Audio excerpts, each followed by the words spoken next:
गिरिडीह मनरेगा बचाओ संग्राम के तहत रविवार को जिला कांग्रेस कमेटी ने टावर चौक पर एक दिवसीय उपवास और प्रतीकात्मक विरोध प्रदर्शन किया। बड़ी संख्या में कांग्रेस कार्यकर्ता, महिलाएं और मजदूर इस आंदोलन में शामिल हुए। कार्यक्रम की अध्यक्षता कर रहे जिला उपाध्यक्ष अशोक विश्वकर्मा ने केंद्र सरकार पर मनरेगा को कमजोर करने का आरोप लगाया। उन्होंने कहा कि महात्मा गांधी के विचारों और मजदूरों के अधिकारों पर हमला किया जा रहा है, जबकि मनरेगा विश्व में रोजगार गारंटी की एक सफल मिसाल रहा है। प्रदर्शन बाबा साहेब भीमराव अंबेडकर की प्रतिमा के समीप उपवास के रूप में किया गया। विश्वकर्मा ने घोषणा की कि सोमवार से कांग्रेस पंचायत स्तर तक जाकर मजदूरों को उनके अधिकारों और केंद्र सरकार की नीतियों की सच्चाई से अवगत कराएगी। युवा कांग्रेस, नगर कांग्रेस सहित बड़ी संख्या में नेता और कार्यकर्ता इस आंदोलन में शामिल हुए, जिससे जिले में राजनीतिक हलचल तेज हो गई है। मनरेगा बचाओ आंदोलन के तहत राष्ट्रीय कांग्रेस के द्वारा मनरेगा बचाओ आंदोलन का जो घोषणा किया गया है, उसके तहत चरणबद्ध आंदोलन हम लोगों ने करना शुरुआत किया है। उसके तहत आज उपवास का कार्यक्रम पूरे देश भर में, पूरे झारखंड में हो रहा है। आज हम लोग एक दिवसीय उपवास का कार्यक्रम कर रहे हैं, जिसके तहत आज गिरिडीह के टावर चौक में हम लोग पूरे कांग्रेस के लोग यहाँ बैठे हुए हैं और हम इस उपवास के माध्यम से, इस आंदोलन के माध्यम से सरकार से मांग करते हैं कि जो आपने मनरेगा में इसका नाम का बदलाव किया, साथ में इसमें जो बजट का प्रावधान था, जिसके तहत 10% राज्यों को देना था और 90% केंद्र सरकार को देना था, उसका हकमारी किया गया राज्यों के साथ बिना विचार विमर्श का यह केंद्र सरकार लागू की है। हम इसका विरोध करते हैं। साथ ही जो मजदूरों का हक था, जिसके तहत इतना बड़ा योजना, जो प्लान को मजदूरों का जो प्लान राज्यों से होता था, जिलों से होता था, गाँवों से होता था,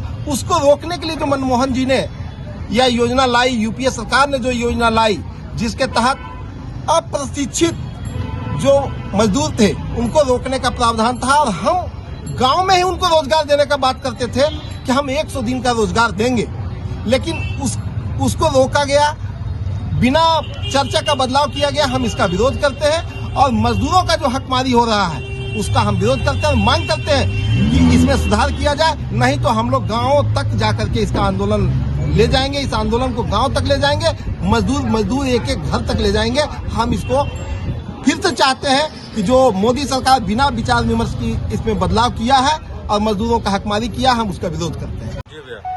आज हम लोग गिरिडीह के टावर चौक पर एक दिवसीय उपवास कार्यक्रम में बैठे हुए हैं। इसका मुख्य उद्देश्य है कि पिछले दिनों केंद्र सरकार के द्वारा मनरेगा का नाम बदल के जी राम जी का रखा गया है। राम जी के साथ छलावा है, उनके साथ ये आस्था है जुड़ा हुआ लोगों का, उनके साथ ये नहीं होना चाहिए। राम को हम लोग कैसे किया जाना चाहिए।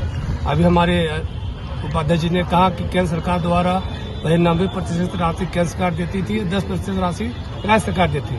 अब केंद्र सरकार देगी 60% और राज्य सरकार देगी 40% मनरेगा के तहत। हम लोग का ये डिमांड है कि ये जो मनरेगा का जो नाम है, इसको यथावत रहने दिया जाए, अन्यथा कांग्रेस पार्टी ब्लॉक स्तर पर, वार्ड स्तर पर और विधानसभा स्तरीय घेराव भी इस पार्टी द्वारा किया जा रहा है, जिसका हम लोग लगातार विरोध प्रदर्शन करते रहेंगे।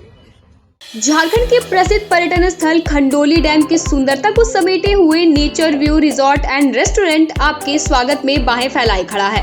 प्राकृतिक सौंदर्य से आच्छादित और भव्यता का अद्भुत संगम यह रिजॉर्ट में आने वाले लोगों का मन मोह लेता है। विशाल क्षेत्र में फैले इस रिजॉर्ट में खूबसूरत हट्स, बैंक्वेट हॉल, आधुनिक मीटिंग और सेमिनार हॉल, लॉन और पार्किंग की सुविधा उपलब्ध है। यहाँ birthday party, kitty party, engagement, शादी, विवाह या रिसेप्शन आदि को यादगार बनाने के लिए यहाँ उपयुक्त माहौल है। यहाँ के लजीज व्यंजन आपकी स्वानेंद्रियों को नया अनुभव देंगे, जिनमें Indian, tandoori, south Indian, Chinese जैसे और भी कई स्वादिष्ट विकल्प शामिल हैं। पूरे परिवार के साथ मनोरम दृश्य के बीच स्वादिष्ट भोजन का आनंद लेने का यह अनुभव आपके दिलों में बस जाएगा। तो देर ना करें, झारखंड के गिरिडीह जिले के खंडोली डैम स्थित इस मनोरंजक स्थल का दौरा करें और अपने जीवन के कुछ अनमोल पल को यादगार बनाएं।